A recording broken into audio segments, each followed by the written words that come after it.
Welcome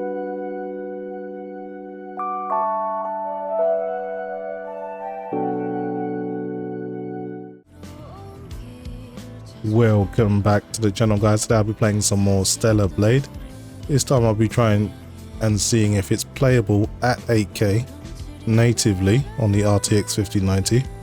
Just going to go through the in-game settings I'm using.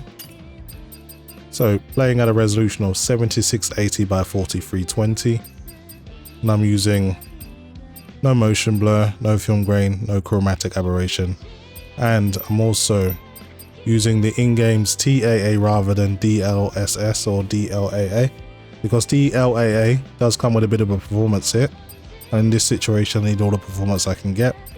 As you can see, the rendering scale is at 100%, which means native or the resolution you selected. I'm also using the 4K textures for the environment, and everything else is high or very high where highest. It's also important to note I'm not using any frame generation. Game does support frame gen, but I won't be using that in this video. So having a blast with this game, and thought I'd try it in 8K and see if it's actually possible to play it. And even though I'm using a native 4K display, I'm using Nvidia DSR to achieve 8K, so DSR 4X with 0 smoothing, so it's just like basically just 8K simulated. It still works out as the same performance here as native 8K, for those who are wondering. Digital Foundry did quite an in-depth video on this if you want to check it out. DSR does come with a slight performance hit, but nothing too major. And I'm also recording this at native 8K 60 with the Nvidia app, so there's a slight performance hit with that as well, around 3 FPS or so. So if you were playing this on a native 8K display, you'd probably be getting about 5 or 6 FPS more than I am now. But I'm running a slight overclock, but because I'm power limited, it doesn't really make too much of a difference. But the game does look pretty spectacular. Even though I'm using a native 4K display, you can still see that increased sharpness, and it's basically perfect anti-aliasing almost. But there is more frame spikes introduced. I should probably show you the 1% lows as well, because that'll be useful. Always seem to forget to put those up. Apologies for that. Okay, let's get on with the game. Oh, you're here. I've been waiting for this. Are you ready to leave? All preparations are complete. Finally! Looks like the time has come to test out the alpha signal meter. Yes, and if it functions as intended, things should be a lot easier. All right, let me take you to Matrix 11. Game's so GPU bound now that the Ryzen 7 9800X really barely has anything to do.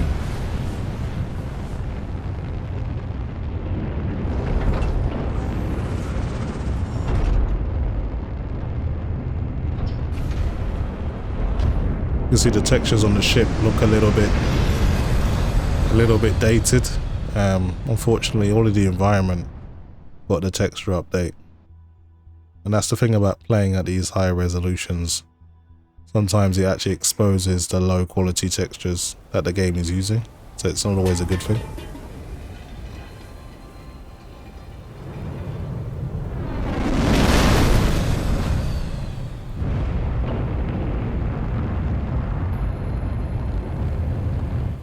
As you can see, using almost 22 gigabytes of VRAM. So, well, it's using more than 22 now. So you definitely need to have the VRAM if you want to push this game at 8K. I'd be getting nervous. I've had my RTX 4090, but the 5090 comes with 32 gigabytes, so no issues there, plenty of headroom.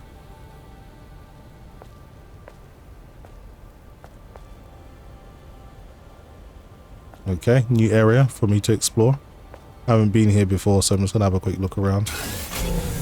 Let me just activate this campsite.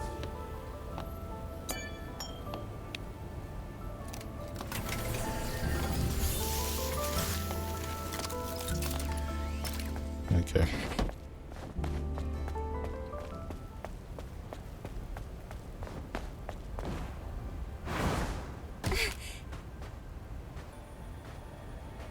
Basically more desert, it seems.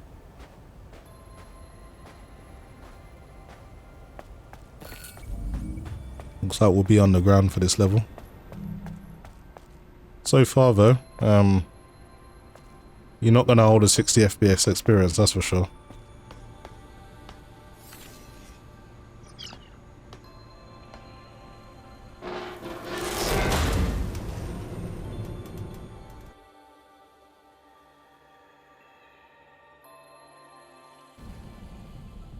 The gameplay is silky smooth at native 4K, but with 8K, as you can see, a little bit choppy, quite a lot of frame spikes. Most things don't even work. An underground facility? Is it some kind of bunker? It became one, yeah, but it was a subway station first. The subway moves people around the city using a web-like system. Or, well, it used to do that. Alright then. Let's go get us an alpha core. Okay, so that's what the objective is.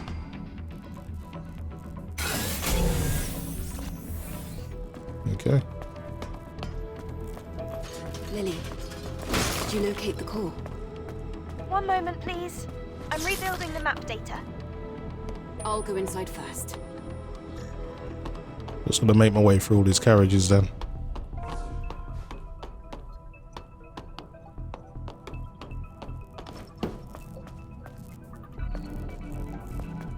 See what's on top.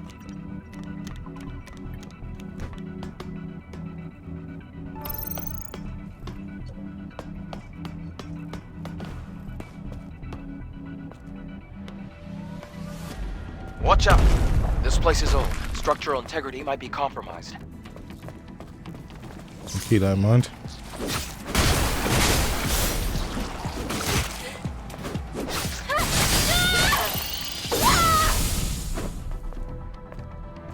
So you're pretty much going to stay in the 50s while you're not in the cutscene, but in the cutscenes you can really dip down pretty harshly. But it is playable though. If you insisted on playing at native 8K, you would probably be better served using DLSS Quality and getting around 80 FPS. It would look really, really good and it would play a lot smoother as well. I may do that in a few moments just to see how that looks.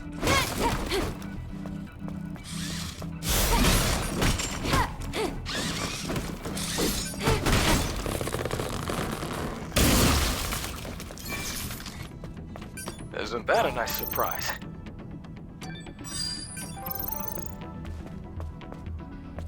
You can see all the dust particles in the air.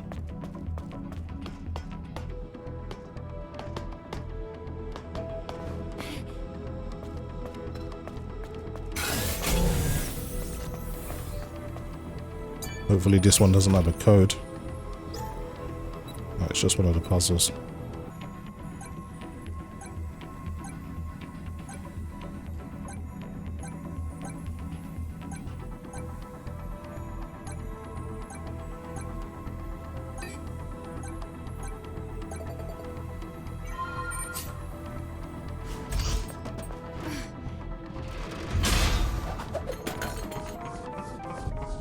Okay, what did I win?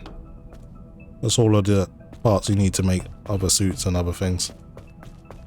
Why don't we keep that door open? We don't know what might happen. Looks like they used to work here. Let's take a look.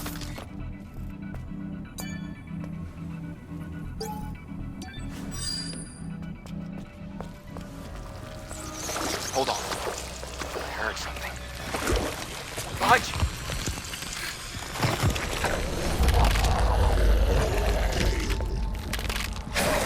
A dead body as its host.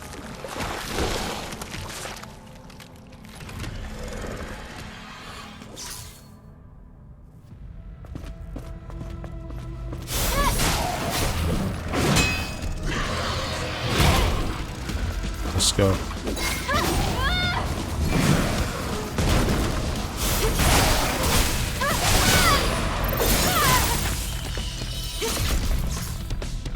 Gotta kill that little thing as well. Never seen an ATVA use a corpse as its host. We'll probably encounter more of them soon enough. I hope not. That thing's kind of like a face hugger. How about you go up and take a look around?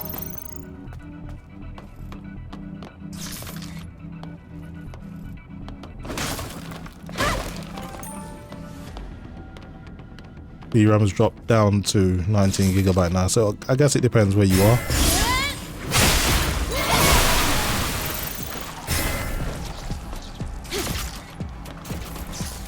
Yeah, that face hugger thing operates independently. Eve! Picking up a supply signal. Okay, so we kind of got a good idea how native 8K performs. You're going to get between 50 and 40 FPS depending on if you're in a cutscene or just gameplay. So if I was to go now and put it to DLSS quality, I'm going to drop my OSD here.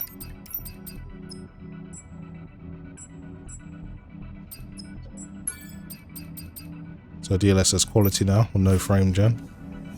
We are up to 78 FPS.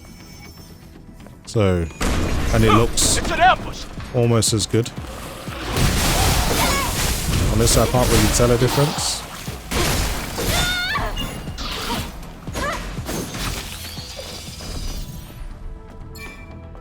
So yeah, definitely feels a lot better now, a lot more responsive. Eve, oil drums rolling around here again. I know, these will help.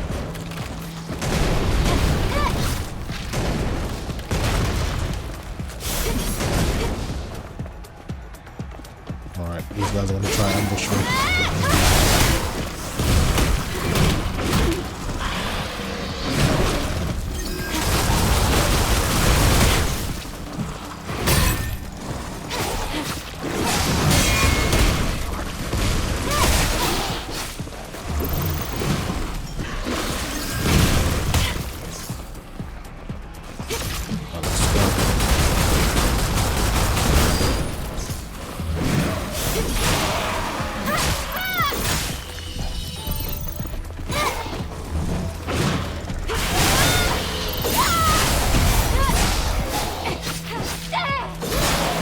Gotta kill that thing quick. Infects another dead host.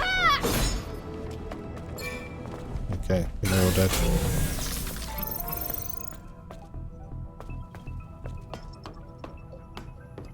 Here as well.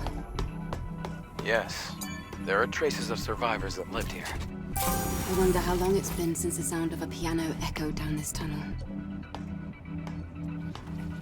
Probably too long.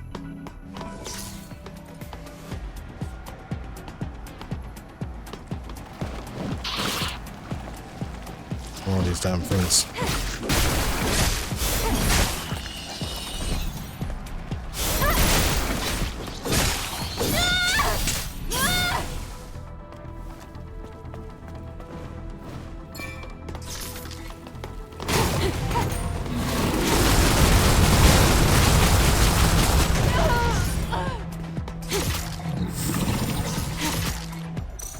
Okay, let's use the missiles.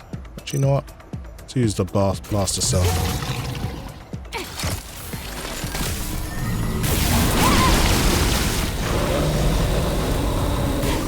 That was so gross. Alright, grosser than usual. Looked like they slowly took over the train.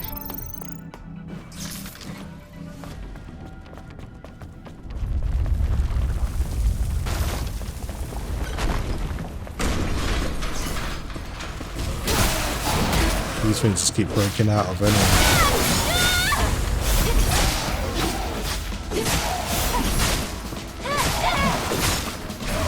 This one's slightly tougher than the normal ones.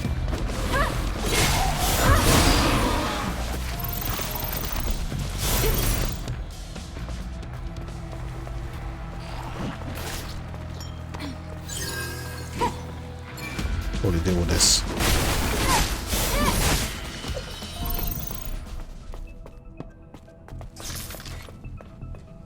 Yeah, very playable at DLSS quality 8K, so you're pretty much at like 5K upscale to 8K. This place looks safe. Let's rest for a bit.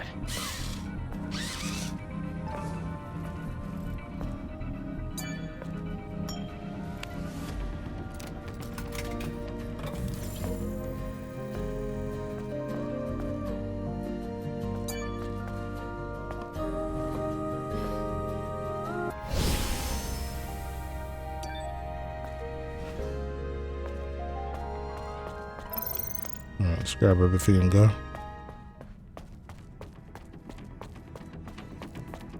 Close one. Too focused on treasure.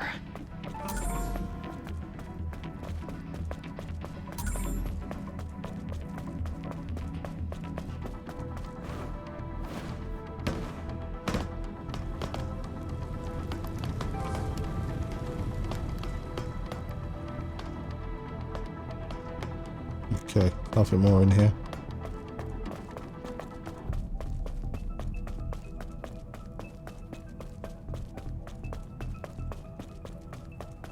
It plays a lot smoother with DLSS quality as well. There's less frame spikes. And also VRAM usage has gone down to 16 gigs, so almost dropped 2 gigs worth of VRAM. Plus I'm using DLSS quality as well.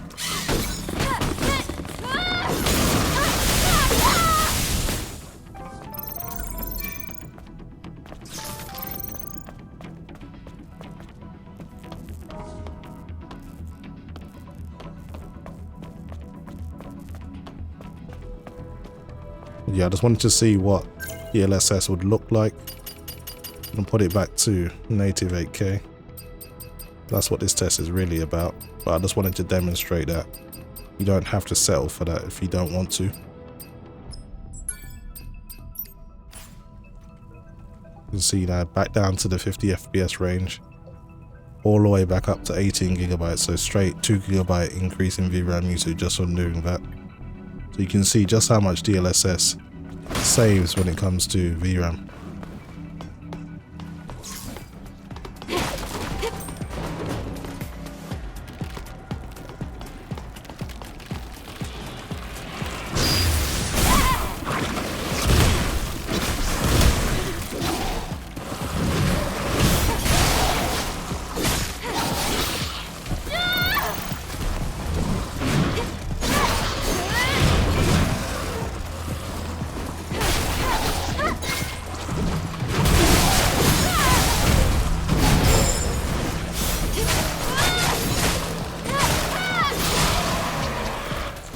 Down.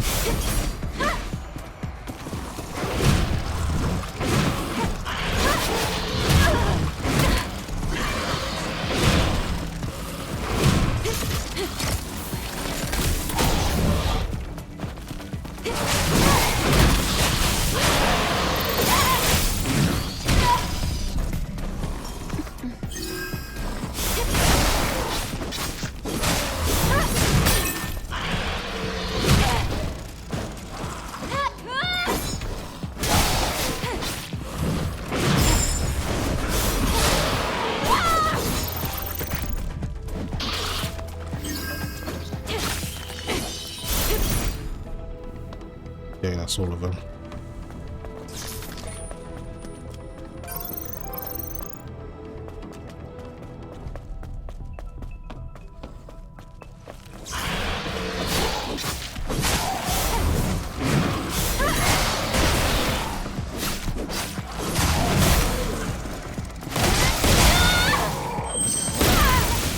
So it just goes to show you, just because you can get over 150 FPS at native 4K doesn't mean you can get 60 FPS at 8K. It's a massive difference in the requirements that you need. But that was just a quick look at Stellar Blade at 8K natively, and of course 8K with DLSS quality, which is probably the best way you should play it, just to have that slight improvement in visual quality.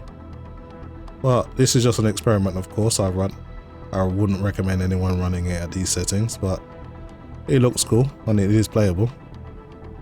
Anyway guys, that's pretty much it for me. Hopefully you've enjoyed the video, and as always, thanks for watching.